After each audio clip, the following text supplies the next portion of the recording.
Going on, guys? Tuesday, July 9th, back with an MLB best bet once again. Yesterday's video ended up being a good one. We hit on the Reds first five on the run line. Ended up 2-1 for the day, so that was good. We've been on a nice baseball run. We're starting to get back some of those units that we've lost throughout the season. I'm still in the red in baseball, so still have a lot of work to do, but things have been much better lately, which is good. We're headed in the right direction. So, and with these free plays, like I told you guys yesterday, the articles on the website, lockandcash.com, we're now on a 9-1 run. So, that's good. Let's try to get it to 10-1 today with this game that I'm going to talk about here with you guys. Quick note before the game, if you go to the website, you will see we have a promo up for a sweep challenge. We used to do these a lot last year, and everybody loved them so much. I put them away for a while because I didn't want them to get played out. I don't want to do it like all the time. Hey, I'm going to sweep today. I'm going to sweep today. So now I save them for only when I really like a card. I'll throw out a sweep challenge. Basically, it's, we have to sweep the card or you get the rest of the season free. That's up right now. I'll drop the link for it down in the description. We've got 4 MLB plays today, so 4-0 or the rest of the season free. I'm going to give you guys one of them right now, and we're going to this AL Central matchup between the Guardians and the Tigers. Now, I was on this game last night. We had the Tigers plus 1.5. That was actually a system play. It's actually a really nice system. It's home teams that are starting a new series on a 3-game or more win streak. They're hitting at an insane rate this season. I'll throw it up for here on the screen once I edit this video, but you guys can keep that in your back pocket. It's a nice system, but it's a run line system, so you got to play them on the run line. So we had the Tigers plus 1.5. I think it was like minus 130. They ended up winning the game 1-0, and so I was happy to win the bet. But as soon as I saw how that game shook out, a 1-0 victory, I kind of knew what I was going to do today.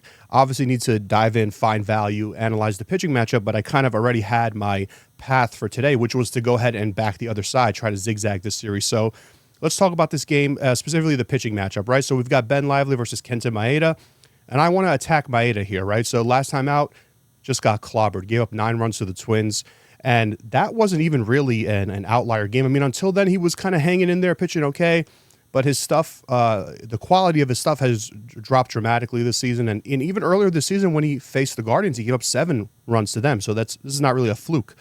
Bottom 20th percentile in a lot of key stuff that I like to look at, like expected ERA, expecting batted average, exit velocities, barrel rate, strikeout, all this stuff.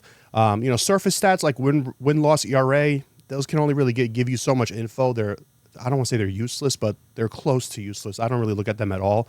You want to look at this stuff underneath the surface. So, like I said, last time that he faced the Guardians, gave up 7 runs, and them coming off a shutout makes me like it even more. Ben Lively going for Cleveland, good season for him. Nothing amazing, but he's not going to pitch you out of a game, and that's something that I like about certain starters. Now, admittedly, he has better metrics at home, but he hasn't been terrible on the road. One of the things that I like about him, though, is, like I said, not going to get blown up, most likely, right? He hasn't allowed more than 4 earned runs in any start this season.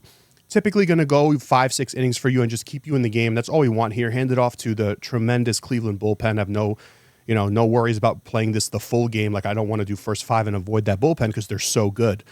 And another thing is he gets a very favorable matchup today against the Tigers. The Tigers over the last 30 days, 27th in OPS against righties, 28th in WRC plus against right-handed pitching.